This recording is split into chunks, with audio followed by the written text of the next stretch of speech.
ఈ సినిమా నాకు చాలా ఇష్టమైంది. నాకు అన్నం పెట్టిన సినిమా. ఈరోజు ప్రజలకు సేవ చేసే గుర్తింపునిచ్చిన సినిమా. అందుకే నా నిర్మాతలు బాగుండాలని కోరుకుంటాను. సినిమా కోసం ఉత్సాహంతో వచ్చే నా అభిమానులు ఆనందం కలగాలని కోరుకుంటాను.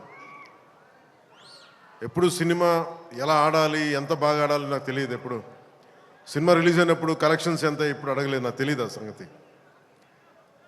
అలాగే నాకు ఏ సినిమా బాగుండాలని కోరుకుంటాను. నేను ఎప్పుడు తెలుగు సినిమా, తమిళ సినిమా ఇలా చూడండి. నేను ఇండియన్ సినిమా అనుకుంటాను. ఎప్పుడు నేను భారతీయ చిత్ర పరిశ్రమ అనుకుంటాను తప్ప ఈ తెలుగు, తమిళ్ లేదంటే హిందీ ఇట్లా అనుకోని. ఎప్పుడు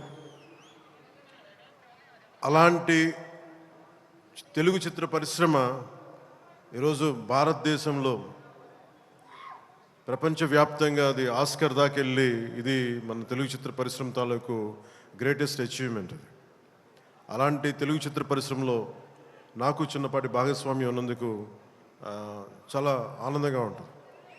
ఎప్పుడు నా నిర్మాతలు బాగుండాలని కోరుకుంటాను. నా దర్శకులు, నా రైటర్స్, వాళ్ళు రాసిన కథని నేను ఎంత బాగా చేయాలని అనుక్షణం తపన పెడతాను. కానీ రిజల్ట్స్ ఎప్పుడు మన చేతిలో ఉండవు.